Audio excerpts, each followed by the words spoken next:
Hello again. Welcome to Uncle Geoff's Easy-Peasy English. William Shakespeare said, to be or not to be. In English, we use the verb to be to talk about ourselves. I'm Geoff and I'm a teacher. I'm a teacher.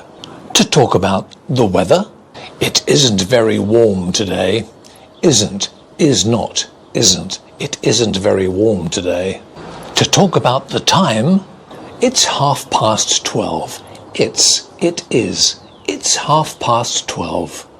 To talk about places. Bournemouth is a beautiful town in England. And to talk about people's ages. I am 100 years old. I'm 100 years old. Not really, I'm joking. English grammar, the verb to be, easy peasy.